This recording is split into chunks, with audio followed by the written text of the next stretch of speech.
Right guys, we got the Rona restrictions vote today and debate that I will live stream later on, but earlier we had two people from the hospitality industry talking about vaccine passports in pubs on BBC Radio 4's Today programme. One of them appears very much in favour of them, as you will hear, while the other is against them, and rightly so. When I first heard this, I sat there thinking, I hope the guy who supports this puts one in place and gets sued into the ground by the people he's obviously going to discriminate against. And as I posted about yesterday, Boris Johnson has backtracked on his stance against this like the flip-flopping tosspot he's proven himself to be. But anyway, enough of me talking, let's actually hear from the first idiot and go over what he has to say. 9 minutes past 7. Should we really have to show a vaccine certificate to go to the pub? Is that where we are heading?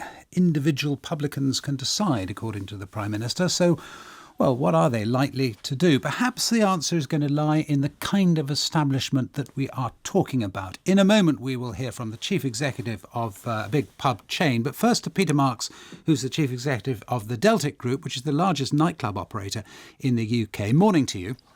Good morning. Could it work for you? It could work for us, strangely. I know a lot of publicans wouldn't agree with me because they would hate to have this put on their toes, as it were.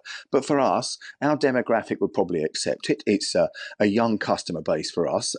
They already walk around with ID, such as driving licence and passports, to get into a lot of our venues.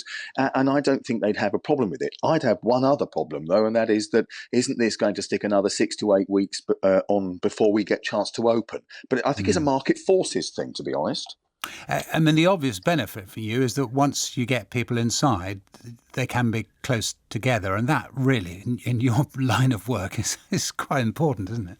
Yes, it is. Yes, it is. Although the government have already made it quite clear to us that by the 21st of June, they're expecting to have no social distancing requirements. So we're hoping that is the case in any case.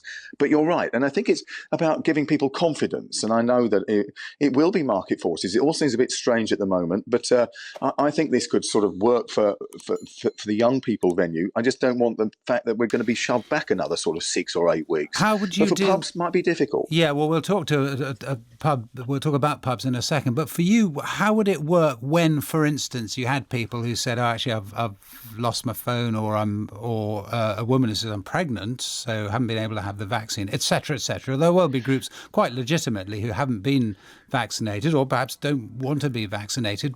How would you deal with it? Well, it would appear that it's going to be voluntary, and I think you just have to sort of take people at their word.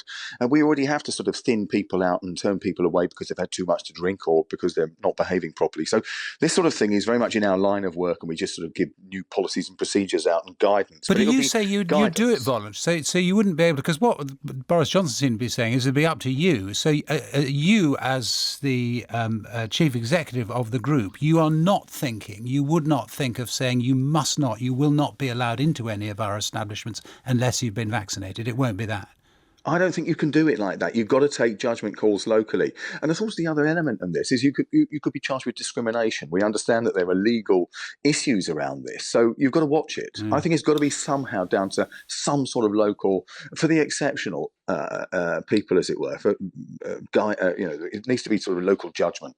Peter Marks, Chief Executive of Delta Group, thank you very much. Right, so the first one is the nightclub owner, who has been closed for over a year at this point, so I do have some sympathy for him, but very little, as him allowing this just gives Boris Johnson the sign that you will accept him doing anything at any time, providing he promises to let you make some money at some point in the future. It's clearly weakness at the end of the day, if you ask me. You've sat quiet for a year, letting the government lock up your business, and now you want to infringe on people's human rights in the hope Boris won't shut you down again. Let me tell you, that probably won't work. He'll likely do it anyway.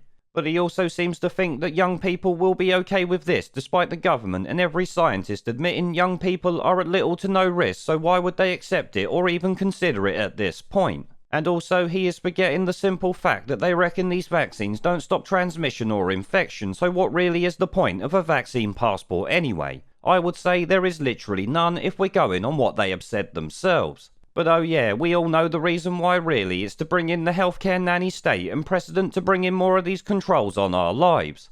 As many have noticed, the left are running around absolutely loving this, not realising it will lead to voter ID, which they obviously don't want, and many other things that they've called Boris Johnson a dictator for, like in 2019. It's actually quite funny, ain't it, that when Boris Johnson was trying to deliver Brexit, these people called him a dictator. When he is actually looking like a dictator, they cheer him on. As I've said before and many know, it's a fucking clown world, proven the moment this idiot says vaccine passports will allow people to be up close and personal with no social distancing, but doesn't that spit in the face of the science claimed by the government? You know, the one I just mentioned that said the vaccines do not stop transmission. His comments in relation to that there proves he's nothing more than a fucking idiot. He literally has no idea what he's talking about and is simply on the BBC to push the agenda that the government want, and I expect the BBC as well. And I mean, towards the end there, he even inadvertently admits he will discriminate against people depending on how the door staff feel about them, because in his mind that is like turning away someone who is shit-faced drunk and can barely stand. As I sit now and look back on that segment there, I would say this guy is completely out of his mind and an utter snivelling shitweasel. I hope he gets taken to court, as I said earlier, should he implement this, which he even admits is likely to happen at the end there. But enough of him, let's move on to the owner of the pub chain, who has more common sense than the first tip, thankfully. Let's turn to Jonathan Neame, who's chief executive of the Shepherd Neame, which is a chain of pubs. Morning to you. Good morning. And the obvious point, I suppose, is it's much more difficult for you with a pub. Would you even think of doing it? Actually, we wouldn't, no. The whole essence of a pub is that they are diverse and inclusive environments where everybody, and families in particular, are extremely welcome. I mean, imagine the scene when family is reconnecting for the first time after this crisis, where grandpa's forgotten his vaccination certificate, mum is pregnant, and the kids are too young to have had it yet. You know, who's going to make the judgment on the door to turn away who or what on that occasion? I also think, as Peter mentioned there are some issues with discrimination. I think it's absolutely fine to exclude people where there is a situation of bad behaviour or drunkenness, and that's already enshrined in law. But if you're going to exclude people for what they are or what they have not done, that's a wholly different issue, which does touch on discrimination, civil liberties, and in this case, data protection issues. And also, of course, I mean, with a nightclub, you line up outside and there's at least a bouncer and possibly someone else checking you when you come in. That's just not the way pubs operate, is it? No, exactly. I mean, the whole point about a pub is that you turn up on spec. It's kind of not normally a booked environment. It's very much a casual walk-in. The average dwell time is, say, 20 minutes when people just pop in for a pint after work. Also, I'm very concerned about the pressure we put on our young people. 50% of people in pubs are under 25. You're going to force them to have to make some very challenging judgments because they're not qualified or trained as door staff, as they might be in the nighttime economy, in the nightclub sector. So those people might therefore be subject to intimidation if people think they've been unfairly discriminated against. And then there's a question of who's going to enforce this. Are the police going to do random checks? I don't think so. I don't think that's the society we want. I also think we need to ask ourselves why we're just talking about pubs here. I mean, what's the differentiator? Is it about dwell time? Because if so, are we also talking about cinemas, theatres, sports venues? You can easily spend longer in a supermarket than in a pub. So this is fraught with difficulty, I think, and it's in my view, a fairly poorly thought out idea at this stage. You don't think it's going to happen, do you? No, I don't, and I don't think it's desirable either, not least because of what Peter said a minute ago, that the Prime Minister's already said that by June the 21st, there will be no legal limits and no legal restrictions. That's the date that we're working on. The government's done an absolutely brilliant job with the vaccine programme. Well done them. But let's just focus on keeping this simple. Let's push it out as fast as we can, get the vaccine programme done, and let's return to normality as fast as we possibly can. Jonathan Neame and Peter Marks as well. Thank you both.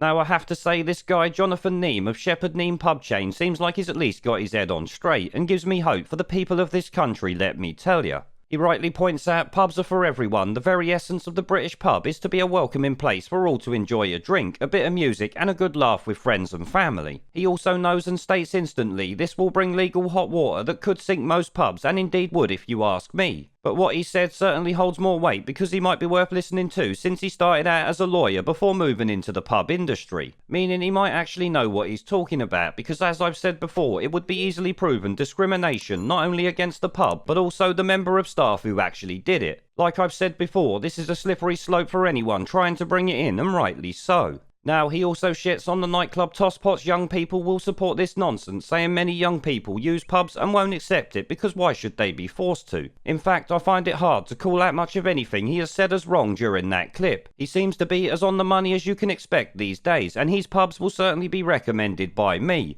So guys, if you want to have a drink in a pub that supports freedom, use the Shepherd Neame chain of pubs. It seems from the top down, common sense and human rights are values they hold, as proven here by Jonathan Neame, the chief executive. But let's hope his comment at the end there, stating he does not think vaccine passports will come into force, turns out to be correct, because as you know, nothing is certain anymore.